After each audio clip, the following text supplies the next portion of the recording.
Live from the studios of Leader News Philippines, Errol Dakame of Kamaong Acero starts now!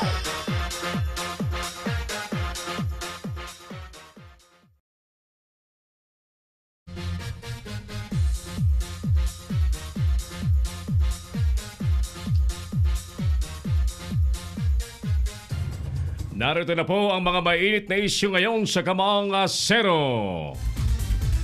Dahil sa tarification bill, babagsak po ang presyo ng bigas. Rush hour ban ng mga provincial bus sa EDSA, lalo daw magpapatraffic ayon sa mambabatas. 15 million pesos na halaga po ng smuggled sugar, huli ng Bureau of Customs. PIDEA, matibay daw ang lead sa 6.8 billion pesos na Cebu shipment. Hintayin lang daw ang kanilang investigasyon. High-tech X-ray ang sagot sa drug smuggling sa bansa.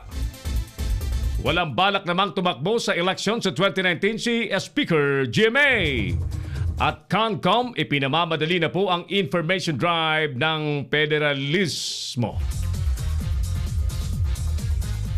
Magandang gabi na po sa inyong lahat. Ako na po ito si Errol Dakame. Welcome po sa ating pang-Webes na edisyon ng Palatuntunang Kamaong Acero.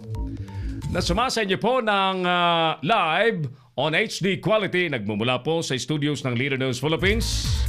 At napapanood po ng buong mundo. As in worldwide.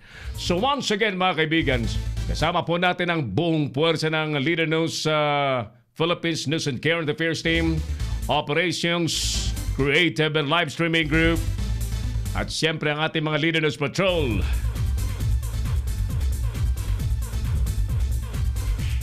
Ang ating Engineering and Operations Department headed by Engineer Oliver Licop and Creative Partner Mark Reynoso.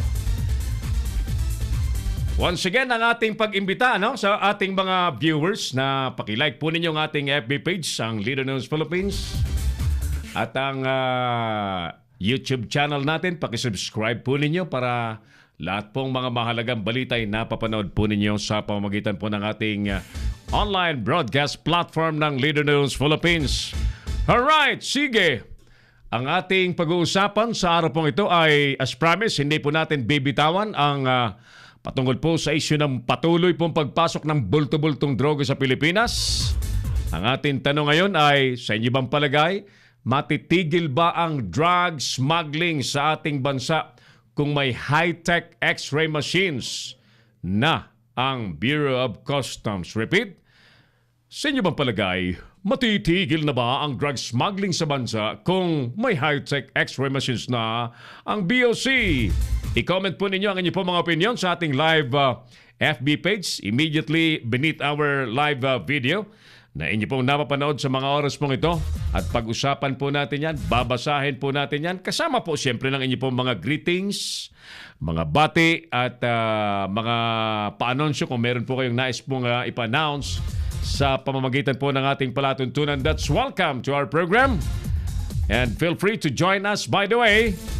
At yung ating mga studios po ay pwede niyo pong tawagan sakaling interesado po kayong sumali live sa ating programa via phone in. Ang ating mga telepono po ay 0927-4942-175 at 0949-736-5000 sa mga smart subscribers.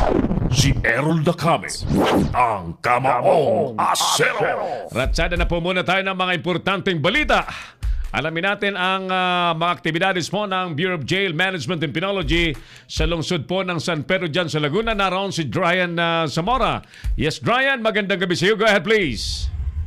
Maaaring muling maideklarang drug-free ang BJMP San Pedro matapos magnegatibo sa droga. Ang isinagawang Oplan Linis Piitan kasama ang PIDEA 4A sa pamumuno ni Major Jerome Soriano, City Jail Warden. Umaga na umpisa ng paghalughog sa male dorm at isinunod ang sa female dorm kasama ang PIDEA agents at K9 dogs. Taong 2017 na maideklarang drug-free ang naturang City Jail at nakatakdang ulitin ang Oplan Linis Piitan ng 2 beses pa bago magtapos ang taon. Mula dito sa Laguna, Dryan Zamora para sa Leader News Philippines. Si Errol Dacame, ang Kamaong Asero. Nasaan yung mga video ngayon? Nawala yung mga video na naghahalughog sa mga sa mga selda. May mga video tayo ng paghalughog sa selda. Wala nakuhang drugs. Hindi rin lumabas yung video. Ulitin nga natin mga kaibigan. Ipakita natin yung mga video ng paghalughog po ng mga pulis sa mga kulungan para makita po, no? Di lang na-play kagad, no? Alright, sige, panoorin po natin ang mga scene sa loob po ng selda dyan sa San Pedro City, sa Laguna. Alright? Asa na? Ayan. So, inyo pong napapanood ang inspection. Upland Piitan dyan sa San Pedro City sa Laguna. May kasama pang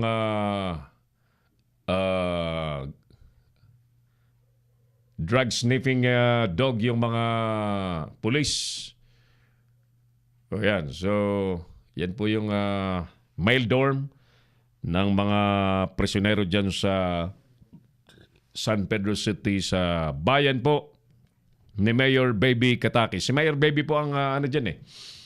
Kung hindi ako nagkakamali, ang alkalde po dyan sa San Pedro City. Kumusta kayo dyan sa San Pedro City? Ang inyo pong napapanood po ay video ng paghalughog ng PIDEA. Kasama po yung PIDEA, police, dyan po sa kulungan sa San Pedro City. Ayan. Sige. Panakita lang natin at importanteng ipapanood po natin. Manay Roger Braun, dyan sa Bacoor, Cavite. Kamusta kayo dyan? Ayan. So, thank you. Si Errol Dacame, ang Kamaong Asero. Sige, dahan-dahan po tayo ngayong Webes. Anong petsa na ngayon? 16 August 2018. Balikan po natin yung ating survey question mga kapatid habang kayo po ay naghahanda ng inyong hapunan. At siyempre binabati po natin yung mga nasa Metro Manila. Sa mga pauwi na pero natatraffic pa rin, nakikiramay po kami sa inyo sapagkat nagsawa na tayo sa ganyang sitwasyon kaya't minarapat nating instead na pumapasok si Errol Dacame sa mga mainstream media sa may Makati area, we decided to migrate to our online platform para hindi na tayo natatraffic at nagkakaproblema po sa mga lansangan. Alright, so tingnan nyo naman, because of our online platform, tayo po ay nagkakasama-sama worldwide. Good afternoon po sa mga nasa Middle East, mga OFW natin, at mga nasa Canada, Australia, Asia Pacific, Southeast Asia, mga taga Beijing, China, taga Hong Kong, South Korea, Singapore, Malaysia, Thailand, Brunei, Brunei, Darussalam, Vietnam, mga kasapi po ng Southeast Asian nation. Manoy Abner Parom dyan sa Manila area. Kumusta dyan ang Manila? Balita ko lalong pumangit ngayon ang lungsod ng Maynila. Diyos ko po, ano ba?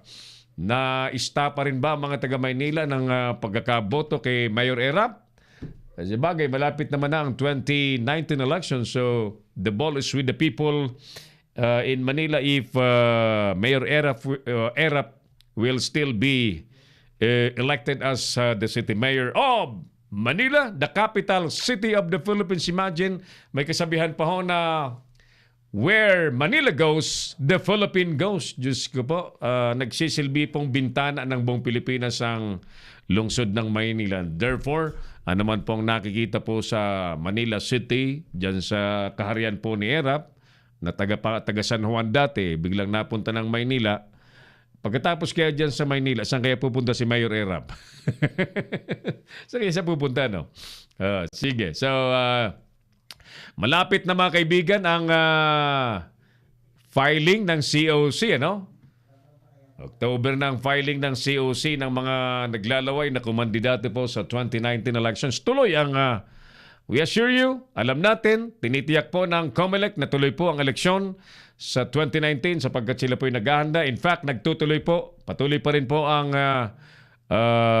registration ng mga bagong botante, mga nagpapalipat ho ng kanilang registration ng pagiging botante. At yung mga bagong registrants, mga bagong qualified voters, ay pumunta po kayo sa inyo pong mga nearest COMELEC offices sa inyo pong mga lugar para makapagparehistro po kayo. Para hindi po kayo maging alien. No? At ma-exercise po ninyo, magamit po ninyo ang iyong karapatan na pumili ng mga matitinong leader sa inyo pong mga lugar. Si Errol Dacame, ang Kamaong Asero. Yung mga kakandidato po, this time, medyo tago-tago pa eh. Medyo pakemi pa. Sa inyong mga lugar, sino baga ang mga pinag-uusapan na pagchichismisan na kakandidato? Pakemi-kemi pa yung iba ngayon, ha? Pero magkakaalaman naman pagdating na October sapagkat they are obliged to file their COC by October. Galing nga, no? Ang galing naging desisyon ng COMELEC as early as October dahil kailangan mag-imprenta po ng pagkahaba-habang balota ang COMELEC. Inobliga ang mga kandidato na sa buwan po ng Oktubre pa lamang mag-file na sila ng kanilang interes na kumandidato. Ayan. So magkakaalaman, malapit na, no? Ayan. Pero ang nakakatawa, kahit na nag-file na po ng COC ang mga nais kumandidato sa October, hindi pa rin po sila kinukonsiderang kandidato. Hindi pa sila kinukonsiderang kandidato. Mamaya balikan natin yan, ha? Samantala! Si Errol Dacame, ang Kamaong Asero. Report pa rin po tayo. Anong report ni Paring Boyet sa Southern Metro Manila? Amnestia sa mga OFW na pumunta po sa United Arab Emirates. Dumating na. Siguro ito yung mga undocumented OFW na nag-avail po ng amnesty sa UAE. Bumalik na po at dumating na sa Pilipinas. Alamin natin sa report ni partner Boyet Guillermo ang nagbabantay po sa Department of Foreign Affairs. Paring Boyet, gaano ba karami ang mga napatawad at pinagbigyan po ng amnesty ng gobyernong United Arab Emirates? Yes, Errol, dumating na nga dito sa bansa ang 100 undocumented Pilipino na una ng batch na pinagkalooban ng amnestia ng United Arab Emirates sa Ninoy Aquino International Airport. Bilang ng Philippine Airlines sa mga undocumented Pinoy na galing Dubai, kabilang ang 6 na mga minor de edad na nabigyan ng amnestia mula sa 3 buwang amnesty program na ibinigay ng gobyerno ng UAE. Ang first batch ay bahagi ito ng 277 Pilipinong nag-apply ng amnestia at inaprubahan sa loob lamang ng 1 linggo.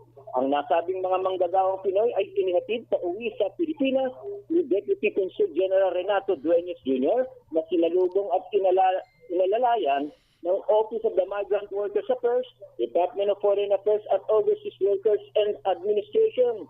Pagsamantala munang tutuloy sa halfway house ng OWA ang mga nasabing OFW habang pinoproseso pa ang kanilang mga posibleng benepisyo na ipagkakaloob ng pamahalaan. Paring Boyet, yan bang mga dumating na OFW? Lahat ba yan mga domestic helpers? Halo-halo na to. Pero pangkaraniwan talaga, mga OFW to. Pero yan nga yung mga OFW na pumasok doon na turista pero magtatrabaho talaga. Illegal. Oo. Mga illegal ang pagpunta doon. Oo. Yung ba diyang ganyan ay hindi man lang iimbestigahan ng POA kung sino-sino mga ahensya nagpadala niyan? Actually, kasama na lahat yun, Errol. Lahat ng mga naging problema nga nitong ating mga masasabi natin na distress OFW, inaayos din yan, no?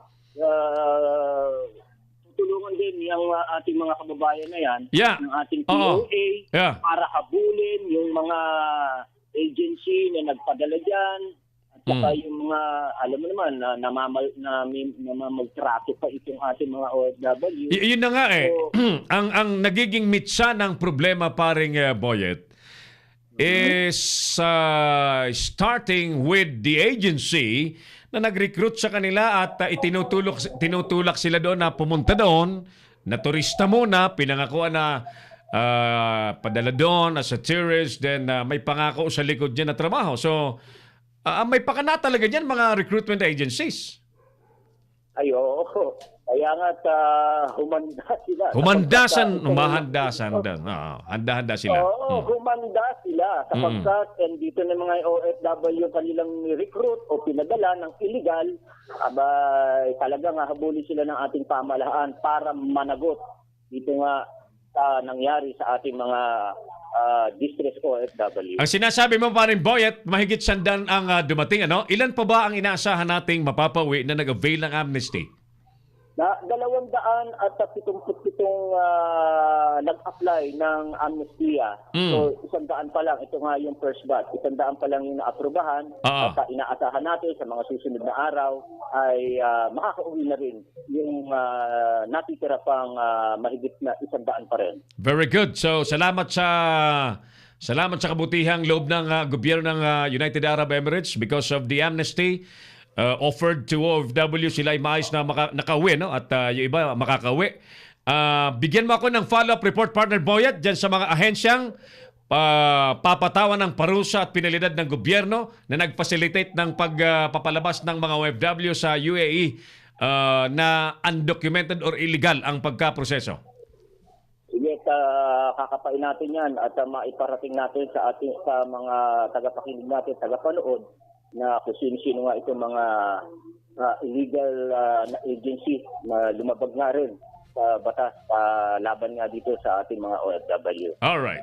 Live mula sa Southern Metro, Boyet Guillermo, Leader News Philippines. Si Errol Dacame, ang Kamaong Asero. Thank you, paring Boyet. Tumama din si paring Boyet, ano? Leader News Philippines. Tumama din siya. Gandang hapon, gandang gabi po sa ating mga kapatid sa DCRJ, 8:10 a.m. Yung himpilan po ni Assistant Secretary Ramon Jacinto. Mga kaibigan po natin yan, lahat mga anchors dyan, mga reporters, management, mayari, kaibigan natin lahat yan. Alright, nangangamoy pong ibang kulay na ang Manila, sir. Nangangamoy ibang kulay na ang Manila, sir. Sabi ni Manoy Abner Parum na nakatira dyan sa lungsod ng Maynila at nakakaalam ng mga nangyayari. Ibig sabihin, ano bang kulay ni ano? Ano bang kulay ni Erap? Di ba ang kulay ni Erap, ano yan? Blue and orange. Blue and orange. So kung nangangamoy ibang kulay na, anong kulay kaya yan, Manoy Abner? Si Errol Dacame, ang Kamaong Asero. Alright, may inilalapit po sa ating problema ng isa pang OFW, mga kaibigan, na pinagtangkaan daw pong gahasain. Pinagtangkang pagsamantalahan ng amo sa abroad. Ano? Alamin nga natin at makausap natin saan bang lugar yan at kung paano natin matutulungan ang ating kababayang nais pong pagsamantalahan ng tarantadong amo na nag-hire ng isang Pilipina para maging kasama po sa bahay at maging household helper, pero nais pagparausan ng hayop na amo. Ano? So nais pong magpa-rescue. Alamin muna natin kung nasaan at kung paano natin maililigtas yan sa kapahamakan. Samantala, Manay Cora Silian Tagum is also with us. Maraming salamat, Ate Cora. Camilo Villesa Miliendas is saying hello to us. Hello din, partner Camilo. Ating kasama po sa RevGov, headed by Bishop Nilo Tayag and Attorney Aid Cabalo. Kumusta na, partner Camilo, si Bishop Nilo Tayag? One of these days, kausapin natin. Angie Puso is also watching our program. Thank you. Ulitin natin, mga kapatid, yung ating survey question tonight. Pag-usapan natin. Nais ko pong malaman ang inyong pong opinion. Sa inyo bang palagay, matitigil na ang drug smuggling sa bansa kung meron na pong high-tech X-ray machines ang Bureau of Customs. Sa inyo bang palagay? Ulitin ko, sa inyo bang pananaw? Naniniwala ba kayo na matitigil na po, matutuldugan po ang pagpasok ng bulto-bultong drug sa Pilipinas kung may X-ray machines ng magaling, matino, high-tech ang Bureau of Customs? Si Errol Dacame, ang Kamaong Asero. Gandang hapon po sa mga kurakot sa gobyerno. So, mabuti pa. Public service muna tayo. As I mentioned, nasa linya na po natin si Ruela Calo, ang kamag-anak po ng naghahangad na matulungan po nating OFW na pinagtatangkaan pong gahasain ng amo. Ma'am Ruela, magandang gabi po sa inyo. Welcome po sa programang Kamaong Asero. Opo. Ma'am Ruela, ano niyo po ang OFW? By the way, ano po muna ang pangalan ng OFW natin? Leia Calo po. Leia Calo. Nasaan po, Ma'am Ruela, si Leia? Riyadh po. Nasa Riyadh, Saudi Arabia. Opo. Opo. Ano po ang trabaho niya doon, Ma'am Ruela? Weng. Katulong po. Kailan pa ho siya pumunta doon, Ma'am Weng? Last year, 5 months na po siya eh. 5 months na. Opo. Opo. Alam niyo po ba yung agency na nag-recruit po sa, nagpapunta po sa kanya sa Riyadh, Ma'am Weng?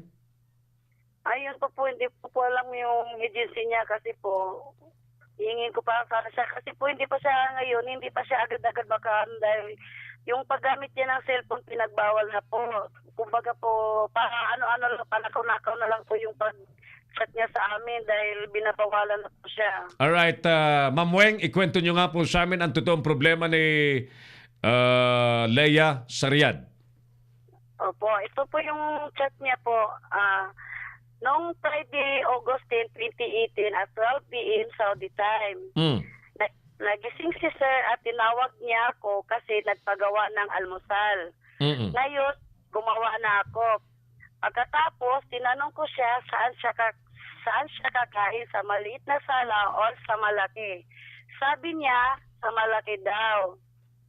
Di, bumalik ako sa kusina, kinuha ko yung tray, punta ako sa sala. Pagdating ko doon, bigla niyang hinubad yung shirt white. Sabay sabi, Leia, inti shop means, Leia, tingnan mo.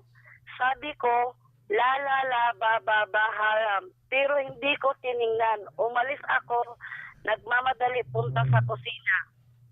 Within 10 minutes, punta siya sa kusina. Sabi, Leia, kunin mo na pinagdainan ko. Di, punta ako. Wala siya. Doon pala sa likod ng pinto, nagsasarili. Sabi, Leia, tingnan mo. Sabi ko, Baba haram anak kalam madam. Means, isumbong kita ni madam. At yun, sumunod siya sa akin, Leia, sorry. Mapikala, madam. Miss Leia, wag mo po sabihin kay madam. Pero 1 to 2 days, hindi ko sinabi ni madam. Pero nag-report na ako agad sa agency. Offline ang agency. Kaya lakas loob ako na magsumbong. Sabi ni madam, balik ko lahat ng pera na nagastos ko. Sabi ko, tawagan mo ang agency. Tinawagan daw niya, wala daw pera, sabi ng agency. Kaya sabi ko kay sir, may-ari ng agency dito Saudi, sir, need ko ng rescue sa madaling panahon. Ayaw ko dito. Sabi ko, hanap mo ako ng iba, amo, or uuwi ako sa Pinas. Kung papayag ang amo. Sabi, mabal ka dyan. Bawal kang gumamit, agency, bawal kang gumamit ng CP with cam. Bawal ka connect ng wifi sa madam. Sabi niya, connect ako ng wifi kasi kontak ko mga anak ko for messenger. Yun lang po. Okay, so gusto niya nang umalis dun sa kanyang amo Importante pong malaman natin, ma'am, yung kami, we're very much willing to help Leia dyan sa Riyadh, Saudi Arabia. Let's start by knowing the agency at nang sa ganun ay mayayos natin ang pagpapauwi ba? Palagay ko si Leia gusto mo nang magtrabaho, kaya lang mukhang delikado ang kanyang lagay doon at baka magahasa nga siya, no? Ma'am Weng, yung may asawa si Leia, tama, ano? Opo. May asawa si Leia. Therefore, nasaan yung asawa ni Leia, Ma'am Weng? Nasa Iligan po. Right. I need to talk to the husband para malaman natin, pakikausapin mo rin, malaman natin yung eksaktong agency na nagpaalis kay Leia sapagkat they are the primary office concerned para ayusin ang problema ng isang OFW na sila mismo ang nag-deploy. Okay? So, tututukan naman ito, Ma'am Weng, ano? At we assure you, ang anumang problema ang pinagkakatiwala sa Kamaong Asero, nagkakaroon po agad ng resulta. So, let's help each other. May ipapagawa po ako sa inyo. Nang sa ganun ay sana bago matapos ang buwan ng Agosto ay makauwi si Leia Calo mula sa Riyadh, Saudi Arabia. Ay, maraming salamat po, sir. Walang anuman, Ma'am Weng. So, we'll be keeping in touch with you at kami po may mga ipapagawa pong komunikasyon para mas mapadali po ang pag-uwi po ni Leia. Sige po. Thank you po, sir. Thank you, Ma'am Weng Calo. Maraming salamat po sa pagkatiwala sa Kamaong Asero sa Leader News Philippines. Sige po. Thank you. Si Errol Dacame, ang Kamaong Asero. Kailangan ko lang makausap yung recruitment agency and I just need to talk to the husband first para mas mabilis yung ating pagtulong kay Leia, no? Because I need more information about the agency. All right, sige. Balikan natin yung ating survey question muna sa oras pong 13 minutos na po makalipas ang alas 7 ng gabi. Nawala yung natin, no? Yung buton. Ba't nawala?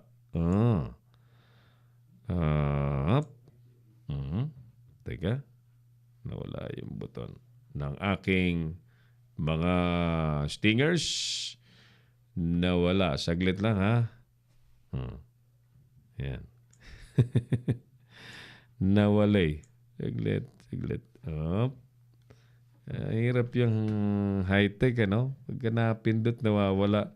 Saglit lang, tuloy tayo sa ating palatuntunan, mga kaibigan. May mga reports pa rin po tayo sa ating programa.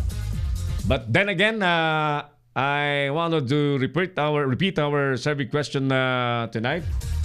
Habang si Manoy Abner po ay sumasagot na po sa atin, Sir, bago bumili ng X-ray machine ang BOC, kailangang isa lang muna sa CT scan ang lahat ng bumubuo ng BOC. Kasi sigurado yan, pagka nag-CT scan ang mga andyan sa BOC, nako, gatas ang katapat niya, lusot pa din ang bad contraband, ang mga kontrabando. Ayan, oo. Bakit gatas? Kasi may mga haka-haka yung mga nagpapa-drug test na kapag ka ida-drug test ka raw ay uminom ka lang ng maraming gatas, di na raw mahalata yung drug sa katawan. So, ang ibig sabihin ni Abner ay i-drug test lahat ng mga opisyal at kawani sa Bureau of Customs para matiyak na ang unang malinis po ay mismong mga tao ng Bureau of Customs. Agree? Ayos, Manoy Abner, agree ako dyan. 15 minutos po, makalipas na ang alas 7 po ng gabi. Samantala, mga kaibigan, puntahan nga muna natin ang lagay ng panahon sa mga nagtatanong po. Sir Errol, ano po ang latest sa panahon? Mga kaibigan, ang western section po ng Luzon ay makakararanas po ng tinatawag nating southwest monsoon. Ay, mga habagat pa rin yan. Samantalang kanina pong hapon, ang sentro po ng tropical storm na si Solik ay namataan po sa distansyang ang estimated distance po nito sa available data po ng Pag-asa ay 2,175 km east of northern Luzon with maximum sustaining winds na 75 km per hour. Malapit po sa gitna na may pagbugso pong 90 km per hour. At ito po ay may gumagalaw towards north and northwest at 40 km per hours. Ang mga lalawigan po ng Ilocos, ang rehiyon po ng Ilocos, Cordillera Administrative Region, Batanes at Babuyan Group of Islands, ay mananatili pong maulap ang papawirin na may mga kalat-kalat na pagulan at mga pagkulog. Ayan. Ang Metro Manila at ang lahat ng lugar sa buong Pilipinas ay may mga bahagi pong maulap at mauulap na papawirin na may mga kalat-kalat pong pagulan. Yan po ang ating lagay ng panahon. Courtesy ng Pag-asa. Mading Imelda Parom, good evening. Magandang gabi. Maray na banggi sa mga taga Pasig City. Francis Tika, dyan sa Caloocan City. Peach Gabriel, hi po sir. Good evening sa Pinas. Good evening, Kingdom. Good afternoon sa Kingdom of Saudi Arabia. Watching po. Hi kay Peachy Roque Gabriel. Ano ba ni Peach Gabriel ito? Anak ba ito ni Peach Gabriel? Si Peachy Roque Gabriel. Alright, sige. Ulitin natin ang ating survey question. Sa inyo bang palagay, matutuldukan nga ba ang drug smuggling papasok sa Pilipinas kung mayroon na pong high-tech x-ray machines ang mga taga dyan po sa Bureau of Customs. No? But you know, ladies and gentlemen, ang x-ray machines po ay gamit po lamang yan. May tao pa rin pong magpapatakbo ng x-ray machine. Pag-usapan natin ha. Pag-usapan natin yan. Ano bang palagay ninyo? X-ray machine ba talaga ang sagot dyan? Samantala, balikan nga natin si Brian Zamora para sa isang flash report. Yes, Brian?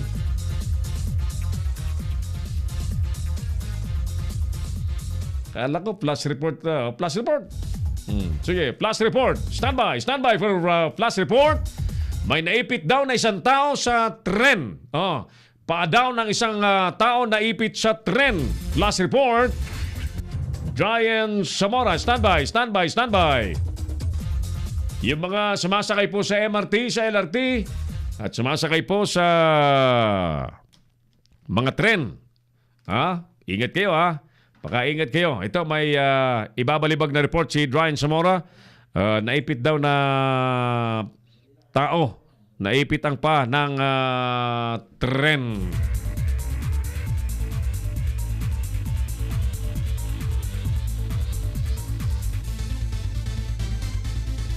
Ready na si Brian? Yes, Brian? All right. Go ahead, Brian. Kasalukuyan na pa ng isang lalaki matapos maipit ang paa nitong gabi sa Muntinlupa City. Nakilala ang biktima si Lemuel de los Reyes, 25 anyos, taga-Proctres, Sukat. Sa investigasyon, nitong gabi habang paparating ang tren malapit sa inuwi ng biktima ay bigla ito tumawid. Ngunit nangagpapadalit sa paa nito. Agad isinugod sa ospital ng Muntinlupa ang biktima. Mula dito sa Muntinlupa City, Brian! Yes, sir. Ano nangyari sa paa ng tao? Nahagip ng tren yung kanya mga daliri at inaalam kung bali-bali ang mga ito. Tren ang nasagasaan? Bali, parang ganon, sir. Tumawid kasi siya kaya nahagip yung kanyang mga paa. Okay, so buti naman, daliri lang. Okay, so nasa hospital na ang biktima. Yes, ganun nga nangyari at nagpapagamot siya ngayon at pinendahan yung kanya mga paa dahil bali-bali yata. I-follow up mo yan kung talagang bali-bali, ano? Kasi sa ating media ay hindi pwede yung yata. Kailangan sigurado ang report. Alright, balikan mo ako, Ryan, kung talagang anong nangyari sa paa ng biktima. Okay? Ryan? Yes, sir. Okay. Okay. Tingin ko na bali-bali na talaga yun dahil nahagip nga ito ng tren dahil syempre bakal ang gulong ng tren at talaga namang bali-bali ang mga ito. Gusto ko linawin. Nasagasaan ba siya? Nahagip? Ano nangyari talaga sa kanya? Nasagasaan kasi pag ini-imagine ko, bakal ang, tama ka, bakal ang gulong ng tren, bakal ang riles. Pag sino mang masasagasaan ng tren, durog, hindi lang bali. Yes, sir. Tama ka dyan, sir Ed. Okay, so i-follow up mo nga yan kung kumusta na yung pasyenteng yan para may mas latest tayong balita, Ryan. Alright? Okay, sir. Maraming salamat. Alright. Thank you so much, Ryan, sa balitang yan. Ingat po kayo sa mga nandyan. Nakatira sa gilid po ng Pero Karil. Sa mga gilid po ng release ng tren para hindi kayo nadadali ng aksidente. No? Whether yan po ay isang nasagi lang yan, whether yan ay napakasakit ho ng may maperwisyo sa katawan. Merlinda Montes, watching here from Barangay Pasong Putik sa Novaliches. Ayan, oo. Ma'am Merlinda Montes, magandang gabi po. Hi po sir, sabi niya. Pasukin Riders kami. Nakatutok po sa Ilocos Norte. Magandang gabi po sa mga taga Ilocos Norte. Sorry, kumakati ang aking nosy. Dexter Marquina, magandang gabi po sir. Salute. Thank you Sir Dexter. Edna Taruk Aguila, good evening po Sir Kamao. Magandang gabi rin po Ma'am Edna Taruk Aguila. At sa lahat po mga nanonood sa atin. Bro, pakiayos mo nga itong nawala yung ating buton. Nalipat yung buton ng aking high-tech na mga stingers dito. Alam nyo kasi, dito po sa studio nasa control na po ng host, ng anchor, ang mga buton natin, pati camera, automated po sa amin. Kaya lang, alam mo yung automated, minsan, pag nasagi ng daliri, laki ng daliri ko eh. Kamusta po kayo? Anong masarap na hapunan po ngayong Webes ng gabi? At kayo po'y patuloy na nanonood ng palatuntunang Kamao Ngasero sa Leader ng Philippines. Mamaya iraratsada po natin yung mga issue at mga balitang dapat nyo pong mabatid sa araw pong ito. Sir, pabati naman po ang Good Deeds Riders. Salamat po si Dexter Marquina, yung mga taga Marikina ito, di ba? Yung mga riders sa Marikina City. Gandang gabi po sa mga taga Marikina City, especially mga miyembro po ng Good Deeds Riders Club. Ayan. At sa lahat pong mga nanonood po sa atin, happy viewing, happy watching. Huwag po kayong manatiling nakasilip lang. Sumali kayo sa ating discussion. Pag-usapan natin sa inyo bang palagay, pag binigyan ng gobyerno ng high-tech X-ray machine ng BOC, matutuldo ka na kaya ang mga katarantaduhang pagpapalusot ng mga kontrabando, lalo na po ang bulto-bultong drugs na galing po madalas sa China. What do you think, ladies and gentlemen? I-comment po ninyo ang inyong pong opinion sa ating live FB page at yan po ibabasahin natin. Quincy Joel Kahilig, Kamao, mabuhay ang Leader News. Thank you, Quincy Joel V. Kahilig, for watching our show. At sa mga kanina pa ho nakatutok sa ating palatuntunan, kayo manatiling nakasilip lamang. Do join us. Kayo po'y welcome. At pakilike nyo po ang ating FB page para every time na nagpo-program po tayo ay mapanood po ninyo at i-share po natin sa ating mga kaibigan para mas marami pong nagiging impormado sa mga nangyayari. Right? Sige, let's get back to our issues of the day. Mga kaibigan, hindi nyo ba napapansin halos araw-araw ang presyo po ng bigas ay talagang nakakasulasok na patuloy na pagtaas po ang nararanasan ng mga mamimili ng ating kinukonsumong bigas araw-araw. Alam niyo, kanina ako personally bumili ho ako ng pumunta po ako doon sa binibilhan ko ng bigas. Yung medyo maputi ng konti, 2,230 na yung isang sako. At patuloy na pagtas, every time na bibili ako, patuloy na tumataas. Tumataas ng 20, 30, 50. Hindi ko po mawaray. So, mamaya kausapin nga natin si Engineer Rosendo So, ang Pangulo po ng SINAG. At sila kasi ang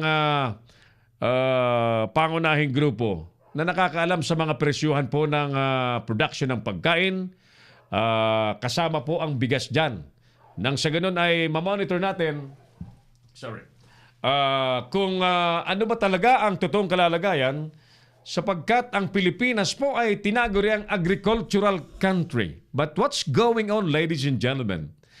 Ang masakit pa nito, the ridiculous thing is, yung UP Los Baños, na nandyan po yung tinatawag nating International Rice Research Institute, na nandyan po nagtuturo ng mga modernong pamamaraan po ng pagsasaka, pagtatanim ng mas magagandang uri po ng palay for mass production po ng mga hybrid rice at yung mga magandang ani na uri po ng mga bigas ay dyan po itinuturo. But why then? Bakit sa Pilipinas mismo na dito po nagsisipag-aral ang mga dayuhan, pumupunta po sa Pilipinas para mag-aral ng modernong pagtatanim ng bigas, Pilipinas mismo nangungulelat at problemado po sa bigas. Diyos ko po, Secretary, sino nga ang Agriculture Secretary? Kita nyo na? Alam niyo, kasi kailangan ng mas agresibong agriculture secretary sa ating bansa. Hindi po pwede yung Hindi po pwede kung anong nandyan, yan na lang It should be a more responsive program. At ang dapat natin tutukan po ay yung tinatawag nating food security and national rice sustainability. Kasi pagka poros tayo, import, hindi natin tinutulungan ang sariling bayan natin, kundi inaapi natin pagkaganyan. Si Errol Dacame, ang Kamaong Asero. Darrell Solis de la Vega, sabi niya, magandang gabi, Sir Errol. Sir Oliver, good PM.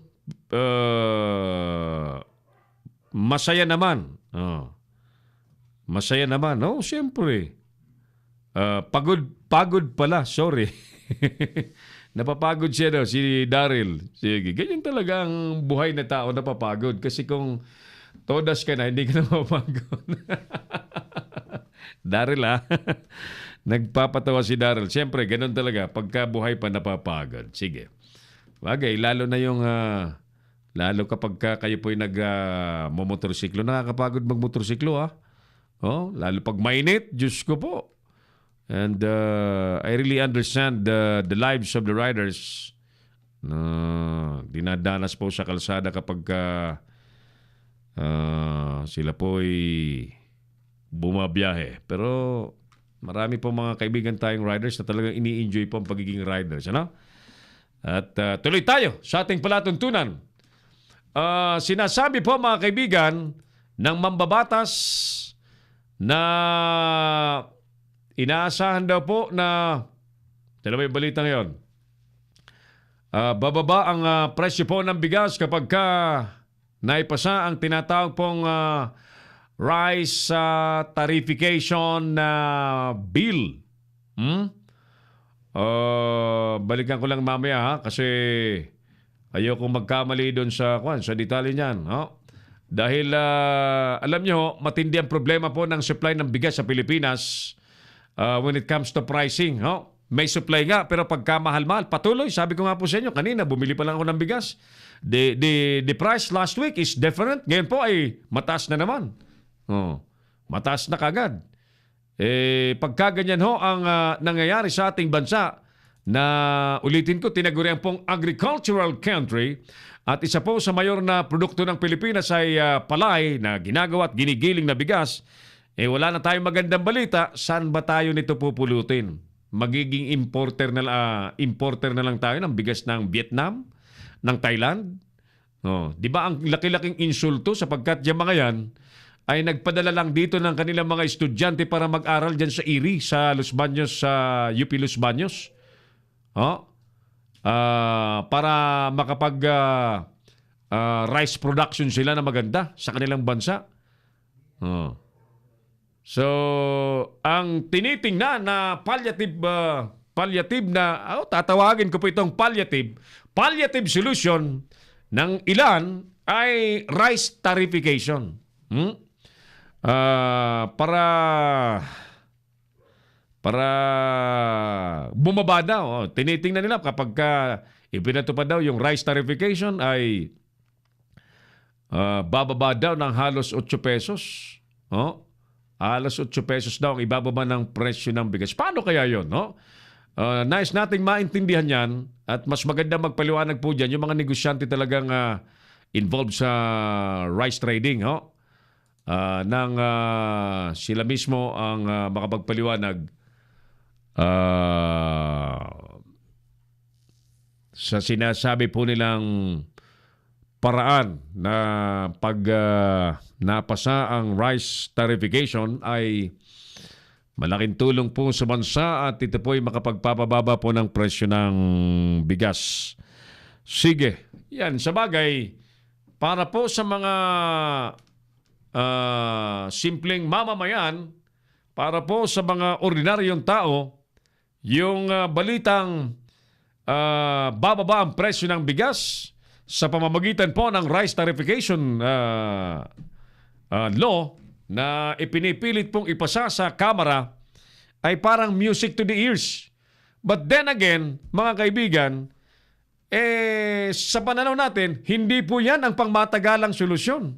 Hindi po yan Ang pangmatagalang solusyon, mga kaibigan, ay tulungan natin na ang sarili nating mga magsasaka ay makapag-produce ng mas maraming palay at bigas sa sariling kabukiran at sa sariling pagod at pagsusumikap sa ating bansa mismo nang sa ganun ay mabuhay po ang ating mga magsasaka and they will be able to sell more rice and palay sa mas paborable sa lahat na presyo. Si Errol Dacame, ang Kamaong Asero. Ernalyn Ka-Ingles Goles is watching our show. Thank you, kapatid na Erna. Kasama po natin sa hukbong federal, kilusang pagbabago na pinamumunuan po ni Pangulong saan naman si Presidente natin? Domingo Asperas Canero. Ayan. Mr. President, ayan. Ano bang petsa ng ating convention sa Tuguegarao City? At marami tayong aabisuhan doon para makadalo. Maraming mga kabataan na dapat ay nai-involve actively sa mga nangyayari sa ating bansa at dyan sa Tuguegarao City. Ang dami-dami nating mga kaibigang pwede nating imbitahin kapag ka nag-convention sa Tuguegarao City sa Cagayan. Mr. President Doming Asperas Canero, ang chairman na president po ng Hukbong Federal, kilusang pagbabago sa Pilipinas. Si Errol Dacame, ang Kamaong Asero. At tayo po'y nagpapasalamat sa tiwala naman ni Mr. Canero dahil tayo po'y naituro na maging National Chairman ng Public Information and Media Affairs. At para po sa pagbabago kako, sige, magtulong-tulong po tayo. Reglado, sige. So, now, let's get back to our survey question. Habang inire-ready po natin ang ating linya kay Engineer Rosendo So, ang Pangulo po ng Sinag Sinag, Samahang Industriya ng mga Magsasaka at Agrikultura. Ayan. Na grupo ho yan ng mga magsasaka, mga poultry and hog raisers sa buong kapuluan na isang major player po sa food supply, food chain, food supply po ng bansang Pilipinas. Antabayanan po ninyong ating interview kay Engineer Rosendoso sapagkat very, very disturbing ang presyo po ng bigas sa Pilipinas na dapat po ay sadyang mahanapan ng pangmatagalang solusyon at huwag po yung mga palliative solusyon na naiisip po ng ibang magagaling dyan. No? Huwag ho ang palliative solusyon at solusyon na pagkakapirahan lamang po ng ibang mga very, very enterprising politicians and enterprising minds. Good evening, Pastor Ram sa Pilipinas at good morning siyempre sa Las Vegas, Nevada. Thank you for joining us. Tol Engineer Edmond Cleofe Dacuya Jr., nasa importasyon tol ang kwarta. Most of agricultural land had been converted into commercial para sa negosyo ng iilang sugapa. Oo nga. Actually, ang Pilipinas po ay napakalawak sana ang mga bukirin, but marami na pong naging mga subdivision, marami na po ang na-convert into golf courses, mga kabundukan sana na pwedeng pagtamnan ho ng mga pagkain.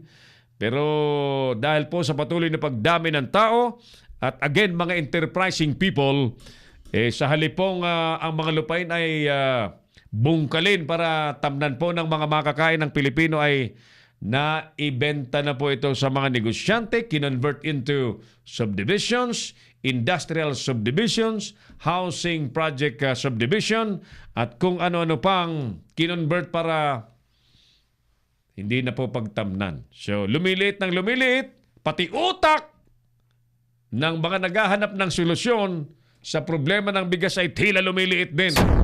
Si Errol Dacame, ang Kamaong Asero.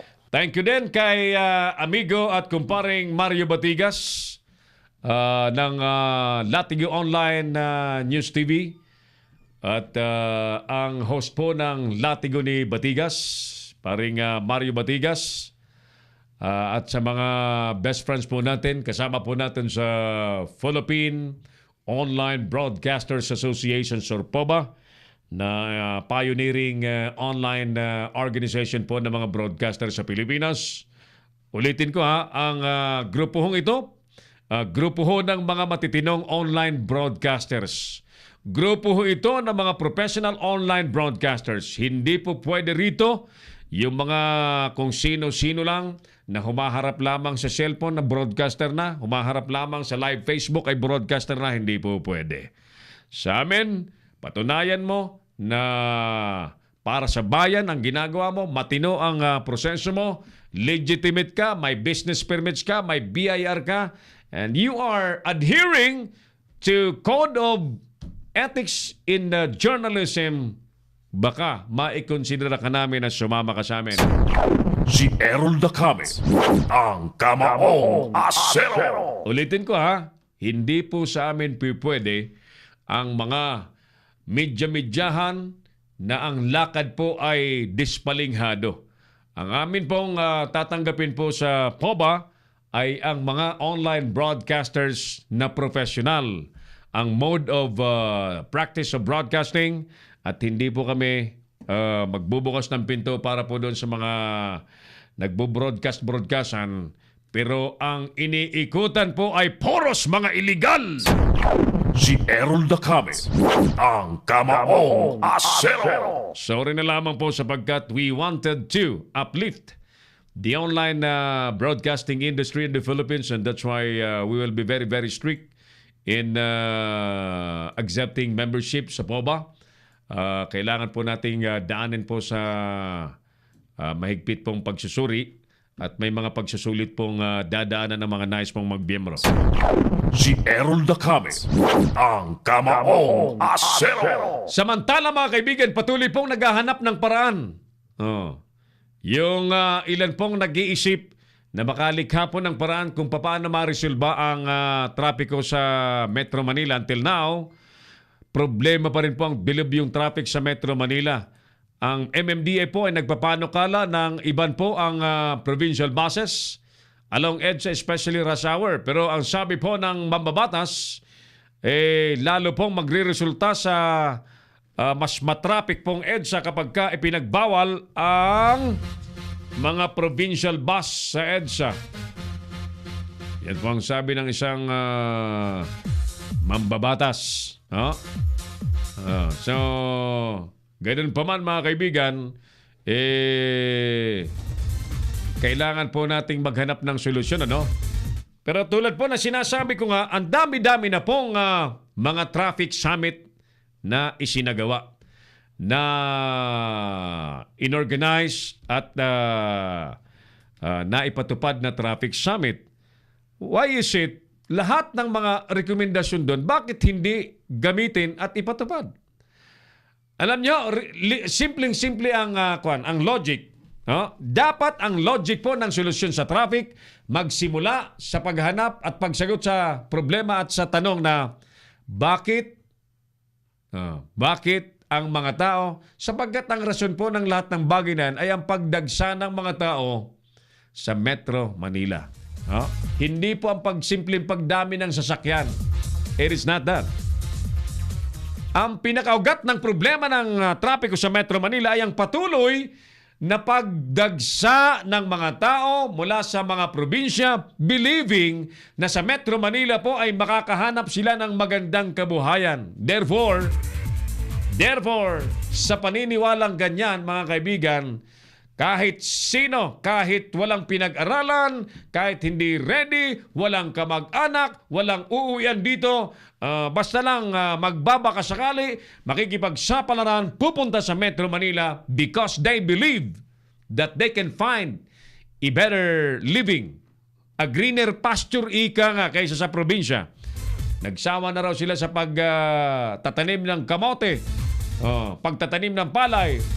Nais naman nila makasubok ng Manila life at sila po ay maging Manila boy, maging Manila girl. So therefore, because of the same mentality, of the same belief na mas maganda ang oportunidad sa Metro Manila, talagang daluyong po ng mga mamamayan, maliban po sa patuloy na pagdami ng populasyon ng mga taga Metro Manila na dagdag, every day, every month, every year. Ilan na bang milyon ang mga Pilipino sa Metro Manila? Long time ago, ang alam kong datos, mga 14 million. Baka ngayon po ay mga nasa 20 million na ang tao sa Metro Manila. So you imagine that the density of the population in Metro Manila? So therefore, kailangan natin pag-isipan mga kaibigan sa mga naghahanap po ng solusyon, paano natin makukumbinsi ang mga tao na mas magandang mamuhay po sa mga probinsya at hindi po kailangan magsidagsaan sa Metro Manila. Pag nahanapan natin ang solusyon yan, I guarantee the government and the intelligent people finding solution for the traffic mess, mga kaibigan. Pag yan na solusyon na natin, na ang mga tao po ay talagang makukumbinsi na mamuhay po sa mga probinsya na lang sapagkat sila po ay maayos na magkakaroon ng hanap buhay, livelihood opportunity, job opportunities sa kani-kanilang mga probinsya mismo. Therefore, hindi na sila kailangang pumunta sa Metro Manila. Ang tawag po natin dyan ay countryside development and industry dispersal. Yan po ang solusyon dyan. I-develop natin ang countryside, mag-develop po tayo ng mga industrial sites, industrial subdivision sa mga probinsya. Doon natin imbitahin ang mga negosyante, ang mga factories. And I would like to commend, nais po nating purihin ang mga nasa BPO. Mga nasa BPO. Business Process Outsourcing sector na in short yung mga nasa call center business. Sila po ang pinakaunang industriya na nagpatupad po ng countrywide dispersal of their business. And therefore, marami na pong mga taga-probinsya ang nakapasok ng call center, magandang hanap buhay, magandang sweldo, and they don't need to go to Metro Manila. Unlike before, if they wanted to be a call center agent or worker and staff, well, they need to go to Metro Manila because dati-rati ay nasa Metro Manila lamang po yung mga call centers. Ngayon, hindi na po. Name a place in the Philippines. Lahat yan may mga call center locators na. Lahat ng urban areas sa Pilipinas may mga call center locators na and businesses.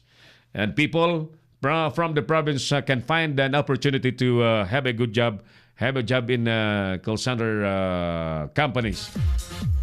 Yan ang hindi nakikita ng mga naghahanap ng solusyon. Susundan nyo na lamang po yung mga call center.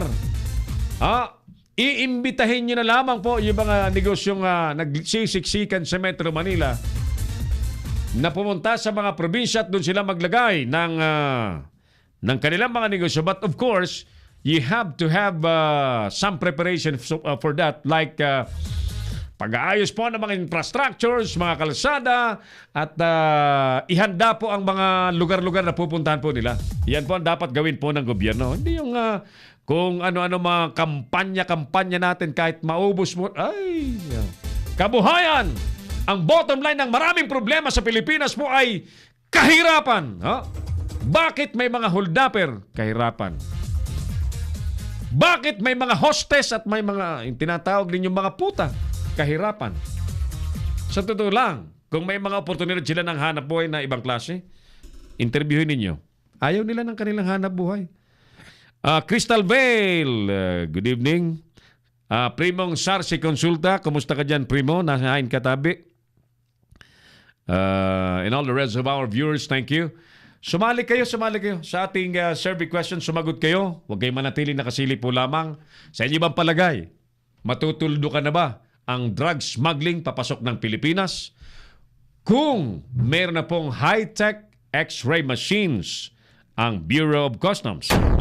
Si Errol Dacame, ang Kamaong Asero. Bueno, sa iba pang mga balita, mga kaibigan,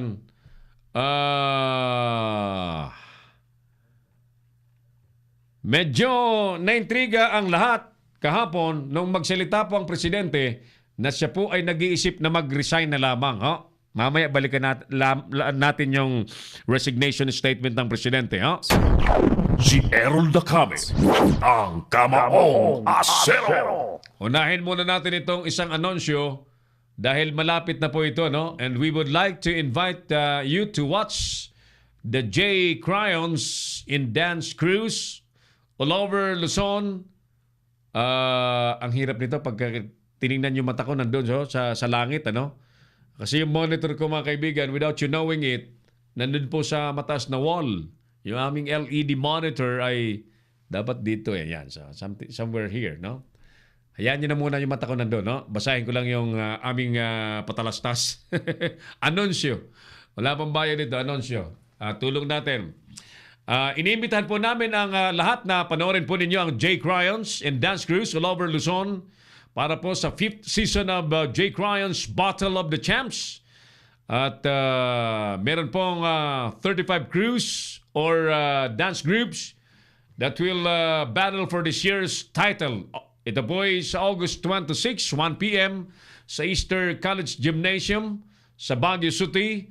At ang ticket po ay available for the cost of 100 pesos sa gold, 65 pesos po para sa general admission. At meron pong mga libreng Globe SIM card na ipamimigay sa naturang event. And part of the proceeds will go to their adopted recipients. Nag-enjoy ka na, may SIM ka pa, nakatulong ka pa. So panoorin po ninyo sa August 26 ang J. Cryons Battle of the Champs. Their 5th season. Ayan, panoorin po ninyo. Ayan, yung ilan nilang mga video. Sila po yung J. Cryons. At sila po ay patuloy pong nangihikayat sa mga kabataan na instead of spending their time in less important matters, gamitin nila ang kanilang talento sa pagsasayaw. Ayan, sila yung Jake Ryans na napakagaling sumayaw at mapapanood po ninyo sila dyan. At yung mga bagong sasali sa Easter College Gymnasium sa Baguio City come August 26. Alright.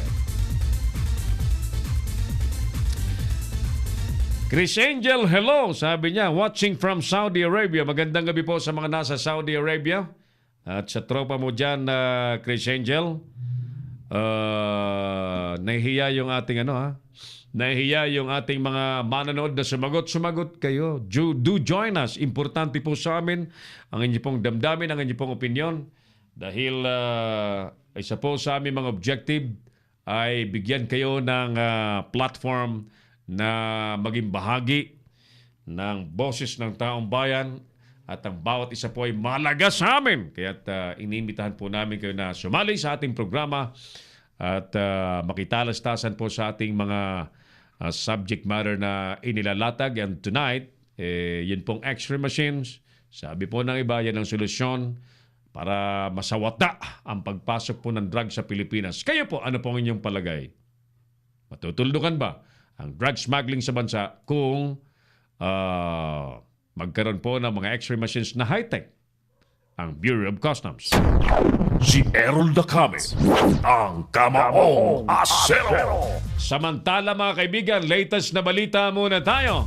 Sinibak na po ng Bureau of Customs ang ilang opisyal po sa kanyang tanggapan mismo ni Commissioner Isidro La Peña na nakadeploy po sa Manila International Container Terminal na kanya pong pinagdududahang may connection po sa mga smugglers. In the meantime, tumanggi muna si La Peña na pangalanan po ang mga sinibak. Pero kabilang daw sa mga ito ang isang MICP Customs Examiner, Customs Appraiser at ilang pang mga empleyado po ng container port. Abay, nitong araw kasi, na-discover po ng Customs na nasa itong araw din mismo 5,000 sako po ng kontrabando at smuggled na asukal na nagkakahalaga po ng 15 milyong piso na idiniklara po bilang refractory mortar sa dokumento. Ayan. Batay po sa pagsusuri ng BOC, galing po sa Thailand ang mga kontrabando ay dumating po nung isang buwan pa, July 13. Ayan. Ang sinasabi pong consignee mga kaibigan ng kontrabandong asukal po ay ang Don Trading na pag-aari daw po ng isang Dennis Orland Nara. Ayan. Nagbabala po si Commissioner La Peña sa mga opisyal at kawani ng Customs na sangkot po sa mga illegal na gawain na kasunod ng may kasunod pang mas mahigpit o siyang gagawin pagtugis sa mga ito. Dapat tugisin ni La Peña ang mga nakalusot na drugs at huwag silang tutulog-tulog dyan. Nalusutan na, hanapin nyo na kung nasa na yung mga drugs. So good, very good. Sinibak na. Pero parang mabagal Mabagal. Napakarami ng nakalusot. Nagantay pa ng konting asukal. Yung Cebu, walang nasibak. Yung asukal, may nasibak. Bakit kaya asukal lang nasisibak? Tuloy tayo sa ating palatuntunan. G. Raylin Montaño Yula is also with us. Pasensya na kayo ulitin ko. Hirap yung aking mata. Kita nyo? Basag-basag yung salamin. Bagay, sino pong maawang mag-donate ng bagong cellphone? Natawa si Mark Baka may extra po kayong cellphone. Basag-basag po yung cellphone ni Errol na kami. Nahulog. Nahulog. Primong Joel Brocales ng The Mix Restaurant dyan sa Australia, sa Guadalupe is also watching our program. Parang hirap na hirap akong basahin Basag na basag yung ano ko. Yung anong tawag dito? Screen. Screen. Ayan. Screen ng iPhone sana pero nagkabasag-basag iPhone naman sana, nagkabasag-basag. Sabi ng kaibigan ko, alam mo yan, sir, naghahanap yan ng kapalit. Oo nga, parang dapat talaga may kapalit. Ako po yung nananawagan sa may mabuting loob. Oo, masira ang mata ko, mahirap na. Alright, sige. Iba pang mga balita sa ating palatuntunan. Habang ang oras po natin ay alas 7:57 na po ng gabi, sikapin nating mailagay sa linya si Engineer Rosendo So. At nais kong maliwanagan dito sa sinasabi po nilang rice tarification plan na idinadaan po sa pagpasa ng isang bill dyan sa Kamara.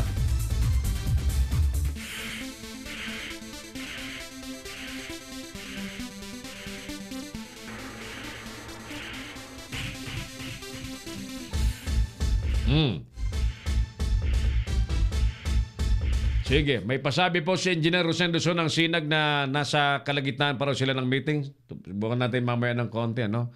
Baka makasingi tayo. Okay na siya kanina pa sa programa natin, so sisingi tayo. Pag-angkat naman ng galunggong, pinahintulutan na raw ni Secretary Piñol.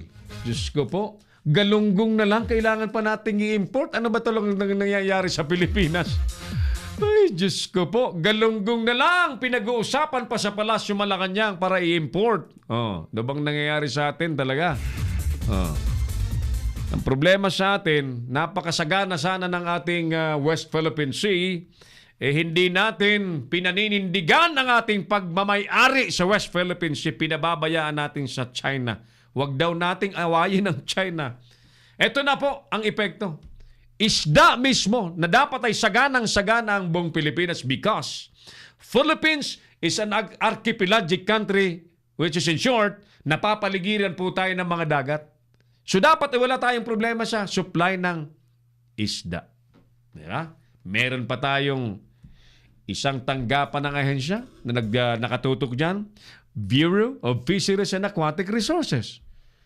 Masisipag ang mga tao po dyan. Ang problema, kung ang gobyerno mismo natin ay hindi kayang panindigan ang mga teritoryong dapat ay nasa atin, tuloy kahit galunggong, kailangan nating mag-import. Parang kawawang-kawawa na ang Pilipinas sa lagay natin, ano? Kawawang-kawawa ang lagay natin. Robilin Consulta is with us. Thank you, Robilin. And Charo Sevilla Calisura. Sabi niya rito, hello. Yan. Yes, Charo, hello also. Maray na Banggi Prime, sabi ni Primong Joel Brocales, the owner and general manager of The Mixed, Estrella Guadalupe. Sarap dyan ng halo-halo at yung mga kakaibang specialties dyan, dyan nyo po matitikman sa The Mixed Restaurant.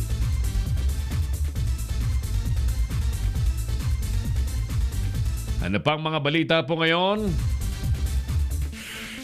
Siyempre, nagisa po sa Senado, mga kaibigan, yung mga opisyal ng National Food Authority. National Food Authority. Right now, hindi man nila aminin, may krisis po tayo sa pagkain. Ito nga, kababalita ko lang, galunggong iimportahin na natin. Wala nang galunggong sa Pilipinas. Importation ang pinag-uusapan, no? Talagang matindi ang problema sa ating bansa, no? Nagisa po ng husto, mga kaibigan, sa pagdinig sa Senate Committee on Economic Affairs na chaired po ni Senador Sherwin Gatchalian ang mga inimbitahang opisyal ng National Food Authority na nagsasagawa po ng hearing patungkol po sa epekto ng train law sa ekonomiya po ng bansa. Sa nasabing pagdinig, mga kaibigan, may sinabi ho ni Dr. Claire Dennis Mapa, din po ng UP School of Statistics, na hindi ipinatupad sa ilalim ng train law ang 10% discount sa NFA rice para po sa mga may hirap na mamamayan, bukod pa sa mababang presyo nito na dapat sa merkado. Yan. Lumabas din po sa hearing na hindi madetermina po ng gobyerno kung ang mga mahirap nga ba ang nakikinabang sa NFA rice sa merkado. Ito na tayo, mga kaibigan. Ito ang katotohanan dyan. Alam niyo po, ang gobyerno ay talagang marami pong kasabwat dyan na ang NFA rice ay nabebenta po sa mga kamay na hindi dapat makabili at yan po ay isinasahog sa commercial rice. Sinasahogan ng konting commercial rice at yan po ay ibebenta na as commercial rice. Ganyan po ang katotohanan. At marami pong mga rice traders, marami, kahit ito itatanong ko rin kay Mr. Rosendo, no? Yun bang paano niya pinupulis yung kanyang mga kasama na hindi po ma-involve sa illegal na gawain na ina-adulterate po ang classification ng mga bigas na NFA pero ibebenta po as commercial rice. Hahaluan ng konting commercial, pipresyo na po ng commercial. So defeated po yung purpose ng gobyerno na mag-provide ng mababang presyo ng bigas kung meron man na NFA rice kapag ang supply po ng NFA rice ay napupunta lamang po sa tinatawag nating mga sugapa na mga negosyante na talagang walang pakialam sa kapwa Pilipino basta sila po ay kumita lang. Si Errol Dacame, ang Kamaong Asero. Akalain nyo yan? Hindi naman po nakontento mga kaibigan si Senador Bam Aquino sa naging paliwanag po ni NFA Deputy Administrator for Marketing Operations Attorney Judy Carol Dansal kung bakit hindi na ipatutupad po ang NFA 10% discount sa NFA rice na nasa ilalim po ng train law. Bakit? Bakit nga? Lumabas kasi sa pagdinig na nahuli ng ilang buwan ang implementasyon po ng benepisyo ng mga nasa poverty line na nasa train law.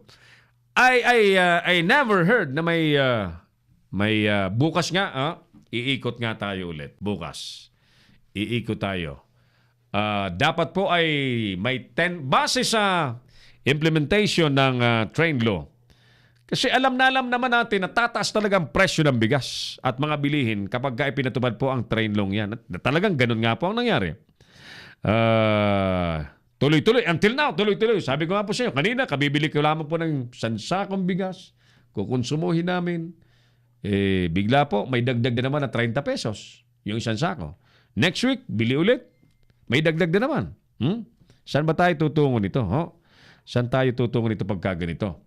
So, yung NFA rice, ginagago, hinahaluan po ng konting commercial rice, ibebenta as commercial. So, wala nang NFA rice. May NFA rice man, yung tinatadhana ng batas na may 10% discount yung mga mahirap, hindi rin pinatutupad ng gobyerno, yung mga taga-NFA.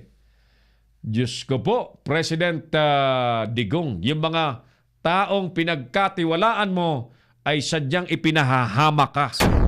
Si Errol Dacame, ang Kamaong Asero. Ulitin ko, President Duterte, marami sa nakapaligid sa iyo, mga pinagkatiwalaan mo is not aligned with your wish to have a very, very beautiful Philippines by delivering the needed social services, especially a good and stable price of prime commodities. At sa halip, hindi ho pinatutupad ang mga batas na napagkasunduan na pakikinabangan sana ng mga mamamayan, ng mga maliliit na tao. So therefore, anong epekto nito sa maliliit na tao? Mga ordinaryong tao, mga mahihirap, magagalit siyempre. Magagalit dahil itinatadhana ng batas 10% discount sa NFA rice sa bigas ay hindi pa may bigay. Si Errol Dacame, ang Kamaong Asero. Tuloy tayo sa iba pang mga balita. Ito, pakinggan nyo ito Ito, yung follow-up ng ating survey question kahapon mga kaibigan. Binigyan din ngayon po ng Malacanang na hindi daw magbibitiw sa ngayon si Pangulong Rodrigo Duterte sa kabila ng kanyang statement na inis na, pagod na, frustrated na sa paghahabol po ng mga tiwalis sa gobyerno sa buong bansa at pinag-iisipan niya pong mag-resign na lang. Sa talumpati po kasi ng presidente, nabanggit nito na mas gusto nitong si dating Senador Bongbong Marcos daw o si Chis Escudero ang papalit sa kanya imbis na si Vice President Leni Robredo. Ayan. Yan ang sabi ng presidente. At sinabi po ni Presidential Spokesman Harry Roque na nais lamang bigyan din ng Pangulong Duterte na may ibang kwalipikadong papalit sa kanya sa pagka-presidente imbis na si Robredo. Ang problema natin, siyempre, actually, kung batas po ang susundin natin at siyempre, dapat hindi nalalabag ang batas by rule of succession. At yan pong konstitusyon ay nagsasabi na kapag ka nagsawa, incapable, incapability or death or resignation ng isang leader, yung susunod mismo sa tinatawag nating rule of succession. Hindi naman pwedeng ipamana ang hindi naman pwedeng ipamana ang pwesto na, oy, alis na ako, ipapamana ko rito sa bata ko. Walang ganun eh. Walang ganun. So therefore, mga kaibigan, lumalabas na hindi talaga magre-resign naman ang presidente.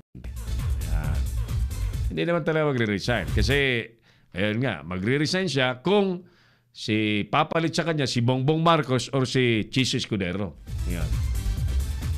Si Chis Escudero, Bicolano po yan. Si Bongbong Marcos naman, Ilocano yan. Alam niyo po, parehas magaling naman itong mga taong ito.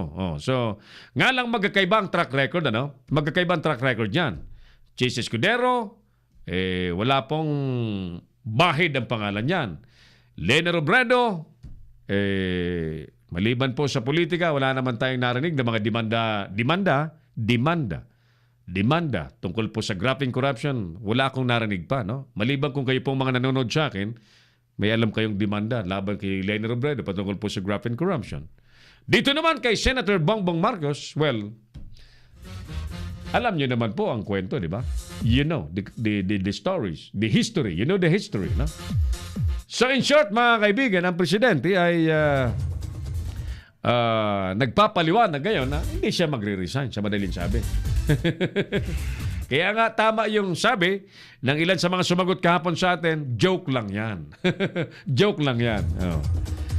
Alright, kasi hindi naman pwede na ituro lang ng presidente ito ang aking successor, because that is not provided in the law. The law provides that if the president resigns or becomes incapacitated or yung halimbawa may namatay na ganyan, again, by rule of succession, the vice president assumes the office. Yan po ang sinasabi ng batas. Okay? So, sige. Samantala, mga kaibigan,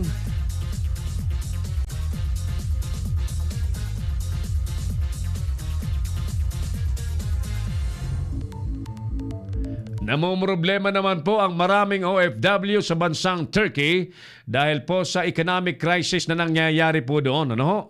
At mula po, ang mga OFW po ay problemado sa pagbagsak ho ng kanilang mga magiging sweldo sa Turkey ay mula po sa $800, bumagsak na raw po ito sa hanggang $500 na lamang po. Short, yung kanilang remittance na pinapadala rito sa Pilipinas ay magiging apektado na yan. At siyempre, kabuhayan po ng kanilang mga pamilya at mga umaasa po sa OFW po sa Turkey ang siyang talagang maaapektuhan yan, dahil income, issue of livelihood income ang napag-uusapan po dyan. Alright, sige! Alas 8:09 na po. Ang bilis naman natin. Asa naman si Engineer Rosendo? Paki-follow up natin si Engineer, ha? Isa pa. Isa pang tawag ulit. Bago natin tuluyang bitawan. Siya daw ang tatawag. Kailan? In 10 minutes.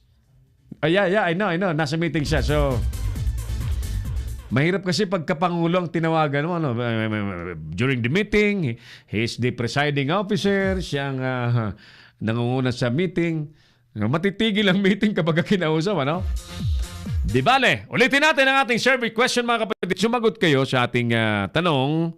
Sa inyo bang palagay, magwawakas kaya ang problema sa drugs sa Pilipinas kung may x-ray machines na po ang mga taga Bureau of Customs? What do you think, ladies and gentlemen? Ma'am Charo Sevilla Calisura. Yan, hello. Hello and hi. Sige. At sa iba pang mga nanonood sa atin, mga kaibigan, thank you for watching our show. Kamaong Asero po ni Errol na kami. By the way, sa mga nagtatanong, Sir Errol, paano ba sumali sa Philippine Online Broadcasters Association? Standby lamang kayo sapagkat bubuksan naman natin ang membership dyan sa mga kwalipikado pong maging miyembro sa Philippine Online Broadcasters Association sapagkat may mga tinatadhana po tayong panuntunan sa kung sino po ang mapapayagan nating sumali at maging bahagi ng iniingatan natin isang prestihiyosong organisasyon ng mga profesional na online broadcasters sa Pilipinas. When we say professional broadcasters, these are the people that uses the social media platform in our professional practice and broadcast journalism. Alright, anunsyo muna tayo mga kaibigan. Habang hinihintay pa natin ang ating mga kakausapin tonight, meron pong gaganaping bloodletting program ang Kamote Riders Cavite. Tinagurian po nilang Dugong Bayani. Ito po ay sa darating na September 2, kasalukuyang taon, alas 8 hanggang alas 2 po ng hapon, dyan sa Barangay Salawag, sa Covered Court, Nay Road, Salawag, Dasmariñas, Cavite. Ayan. So, suportahan po ninyo yan at tulungan po natin dahil po ang inyo pong tulong na mag-donate po ng dugo ay makapagliligtas po ng buhay. Napakaganda pong practice ang regularly mag-donate po kayo ng dugo. At ang hindi po natin nababatid kasi baka time will come, kayo din mismo mangailangan ng dugo, hindi tayo mahihiyang lumapit din sa mga kaibigan nating nagdo-donate po ng dugo. So it's good really to participate in this kind of activity, bloodletting program. Maliban po sa maganda sa kalusugan ng pag-donate ng dugo, para kang makinang na-overhaul ka na napapalitan ang langis. Para kang nag-change oil, sabi ng mga doktor. But siyempre may mga pre-qualifications yan, may mga medical requirements. Yung mga medyo high blood yata hindi na pwede, no? Yung may sakit, siyempre hindi pwede. Oo. At ang maganda dyan ay tawag nito? Ang maganda dyan ay makapagliligtas tayo ng buhay. Yan. Samantala, iba pang balita tayo muna, no?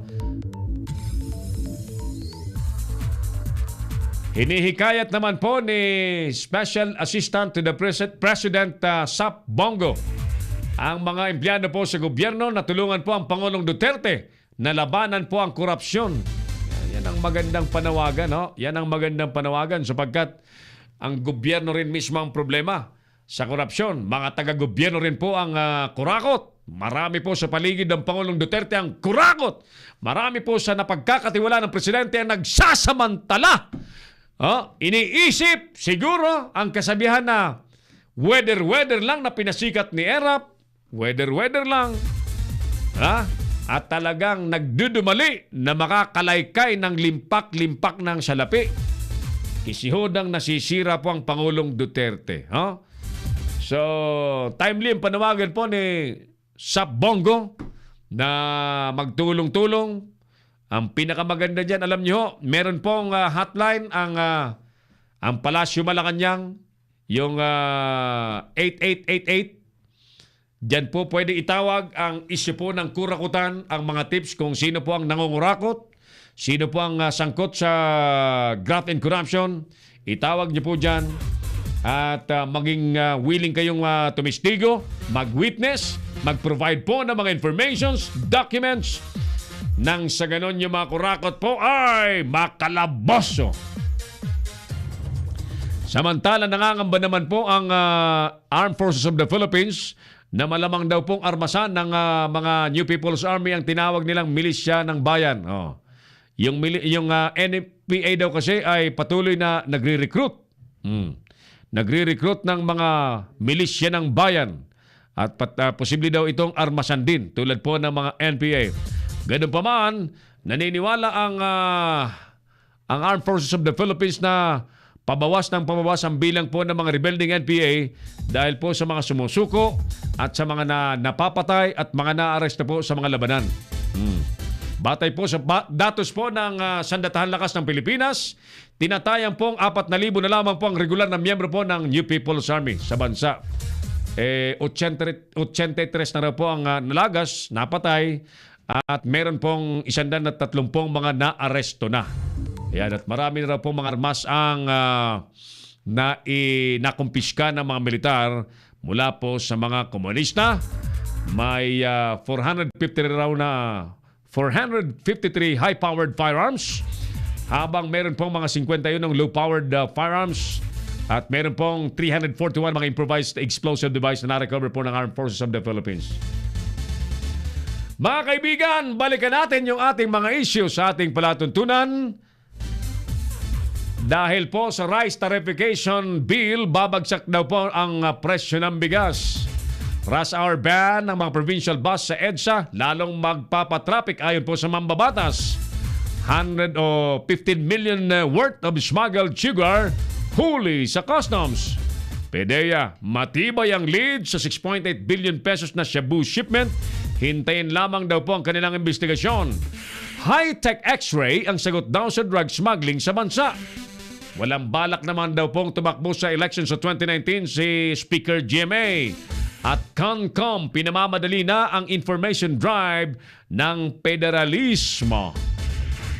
Ngayon, tayo naman po ang sumagot sa ating survey question. Sa inyong palagay, matitigil ba ang drug smuggling sa bansa kung may high-tech x-ray machines na ang BOC?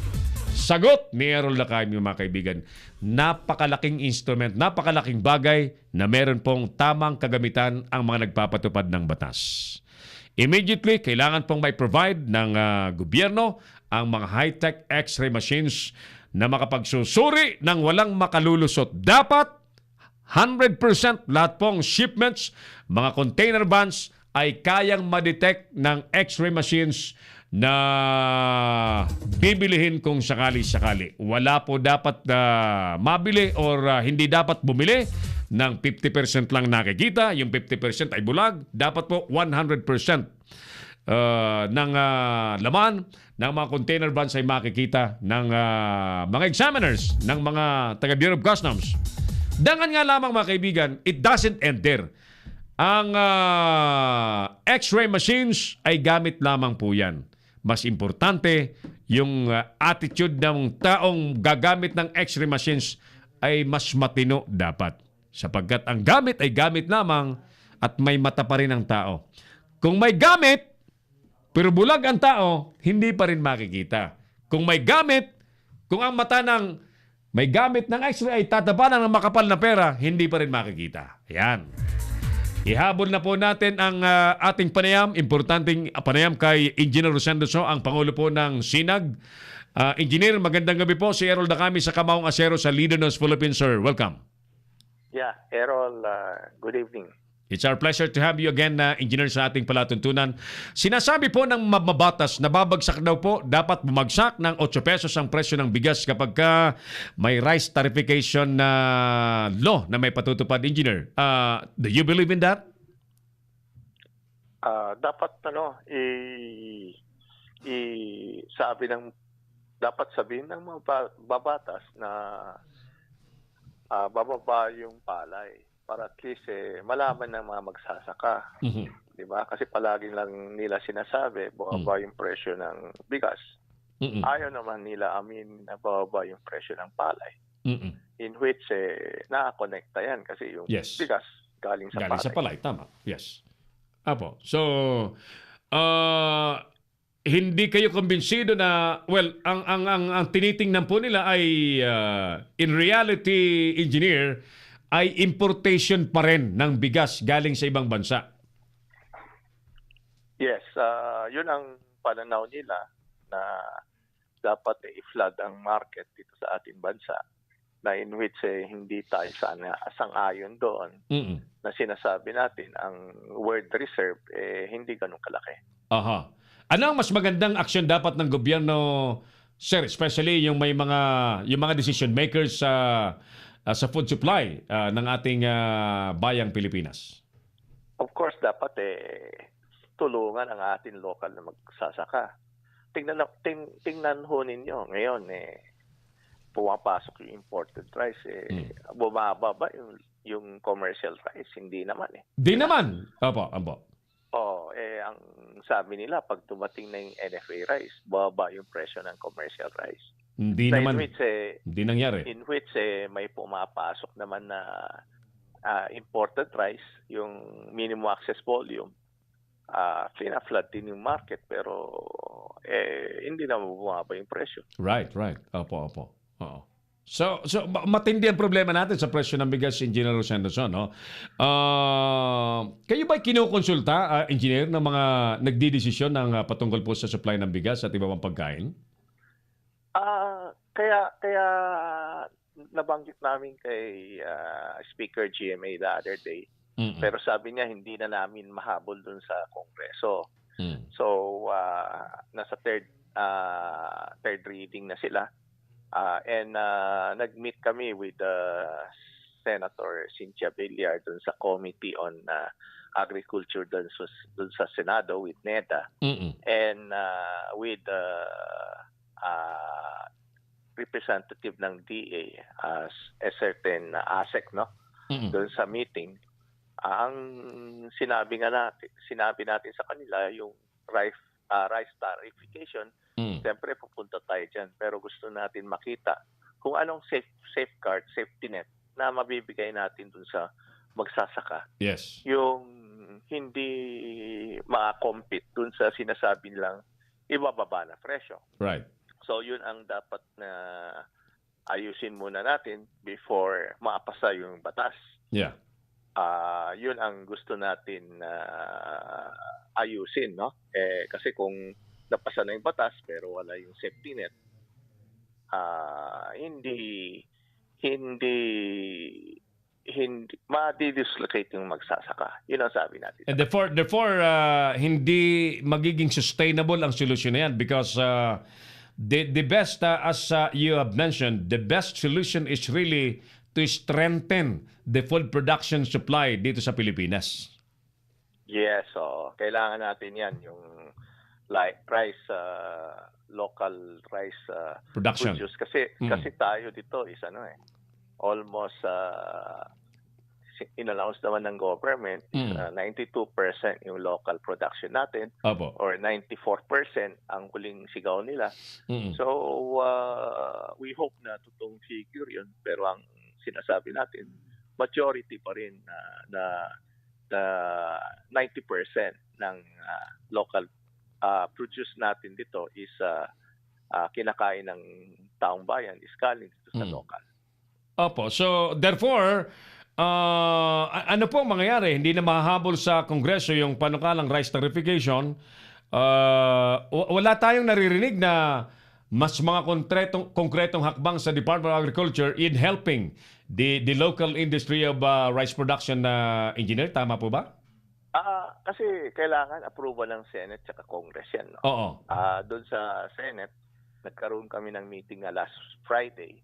Yun nga ang gusto natin malaman. Sinabi natin sa NEDA na dapat yung safety net ilabas muna nila para alam natin kung ano ba yung safety net na matutulungan yung magsasaka. Opo. Kung yung mga ibang na madi-displace, at least matulungan natin. Huwag tayong wala tayong binigay, no, dun sa gagawin na tarification. Yung mga madi-dislocate, saan pupunta? So yun ang dapat na solution na gawin ng muna administrasyon para at least may direction tayong mapuntahan. Okay, so in short, this is conflict with the dream of the dream of the people to have a food security in the country. Kasi kung ang focus ay food security, hindi dapat importation engineer ang direksyon, di ba? Mukhang tinanggal na nila yung food security. Yun ang nakikita natin kasi wala. Yung huling zona ni Presidente, wala nang announcement. Wala nang sinabi. New irrigation, wala nang sinabing about agriculture, di ba? So ang tingin natin is mukhang yung trust nila sa yung binasa ni Presidente kasi wala akong nakitang concrete na sinasabi is tulungan yung magsasaka. Wala sa ganun. No? So dapat ang buligligin po natin dyan, Secretary Piñol, dahil siya ang Sekretaryo ng Agriculture Department, and of course, it should not be letting the situation just like that dahil it will be inimical to the interest of the country if ang direksyon natin ay magiging consumer na lamang tayo, engineer, ng produkto ng ibang bansa. Yes, very very alarming yan kasi remember 2008 nagpaasok tayo ng mas malaking inaangkat kaysa yung mga regular na angkat natin. Pumasok na tayo ng 2.4 million metric tons. Yung world market sumipa. Nagkagulo yung buong, hindi lang sa Pilipinas, sa buong mundo, no? Ang nangyari, nagpanic buying lahat, problema. So, yun ang sinasabi namin sa NEDA. Kasi yung present sa atin, they want to import 3 million metric tons. So 90 million nakaban yun, no? Ang sabi namin hindi siguro ganun kabilis na magpasok ka ng ganun kalaki na hindi maapektuhan yung buong other countries. Kasi yung reserves, sinasabi natin sa kanila, hindi ganun kalaki. So, baka mag-reach lang kayo ng 2 million packs, sisipa na yung world market ng mataas. Yun ang sinasabi natin sa kanila. Na ang prinesenta kasi nila is yung 3 million metric tons, makakakolekta daw tayo ng additional 20 bilyones. Ang sabi naman namin is paano makakabili ng ganung kalaki. Ang last 2008 nung bumili tayo ng 2 point something million lang, dumoble na yung presyo ng world market. Diba? So hindi natin kalkula, hindi natin hold yung other country. Yung presyo lang gusto nila. Kasi kung alam nila na may demand ang Pilipinas, anytime, pwede nila itaas ang presyo. Right. So wala tayong hold dun sa importation natin. So ang sinasabi natin, yung target ng NEDA mukhang hindi realistic. Just the same kung gawin po nila yon engineer, it will be a palliative solution because still the more sustainable solution is to make our own agricultural industry more productive at mas suportahan ng todo po ng gobyerno nang tayo po ay hindi dependent sa importation na maglalabas pa tayo ng dolyar para lamang po bumili ng bigas. And ang ridiculous po na bagay, yung mga rice-producing countries sa paligid natin, dito lang sa Pilipinas nagsipag-aral, engineer. Yes, and nabanggit ko nga noon, sabi ko, nung pumunta ako sa Thailand, ang sabi ng tourist guide dun sa Thailand, we love Philippines, sabi niya. Sabi ko, why? because we learned from your country how to plant rice. Imagine that. Oh. Diba? And now we love Philippines more. Sabi ko, bakit? Bakit? Sabi nila, kasi umaangkat kayo ng bigas sa amin. Ayun. So, yeah. So, it's really alarming, engineer, at sana'y ma-realize siya ng mga namumuno sa atin at sila po'y makapag-decide ng maayos ng desisyon na mas pangmatagalan at kapakinabang po sa lahat ng sektor sa ating bansa. Naputol na po yung linya natin kay Engineer Rosendo. So, parang may umuugong, partner. Ibaba, yan, umuugong na. So, anyway, thank you so much, Engineer Rosendo. So, ang Pangulo po ng SINAG, Samahan ng Industriyang mga Magsasaka at nasa Agrikultura. Sa wisdom pong ipinahagi sa ating mga viewers sa pamamagitan ng ating palatuntunang Kamaong Asero. Sa ngalan pa rin po ng buong pwersa ng Leader News Philippines, mga kasamahan po natin sa News and Current Affairs, mga Leader News Patrol, Operations Creative and Engineering at Live Streaming, Engineer Oliver Licop, Partner Mark Anthony Reynoso.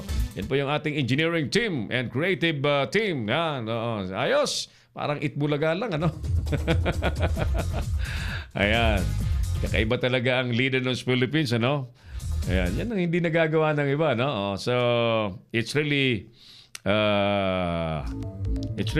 something different. Ayan. Pahabol pong pamati na lang. Ito, kasi may mga nagpahabol. 100 na ngayon, ang hirap ng makabili ang 100 pesos ngayon, ang hirap ng makabili kahit gulay lang, sabi ni Quincy V. Kahilig. Sabi naman ni Jose Teddy Del Rosario ng Batangas, sana Sir Errol pagka papatunayan o napatunayang tiwali ang gagamit ng bibiling high-tech x-ray machine ng pamahalaan dapat bitayin sa plaza sa Luneta para hindi na mapamarisan. Ayan, sabi ni Abner Parom, asa na po ang mga tindahan ng NFA Rice ngayon. Wala na makita si Abner. Sige. Maraming salamat po sa inyong lahat. Sa ngalan pa rin po ng Long Reach Philippines. By the way, ulitin natin yung ating anunsyo na panoorin po nyo sa August 26 ang J-Cryons. Isa pong napakasayang pagtitipon ng mga kabataan, magsasayawan, patimpalak po sa pagalingan po sa pagsayaw. 35 dance groups, dance crew ang maglalaban-laban po dyan sa Easter College Gymnasium sa Baguio City para magkaalaman kung sino ang pinakamagaling sumayaw sa buong Luzon. Ayan. Ako pa rin po ang inyong Kamaong Asero, si Errol Dahame. Maraming salamat. God bless Pilipinas. Inyong napanood ang mga batas na banat ni Errol Dahame sa Kamaong Asero. Abangang muli dito sa Leader News Philippines.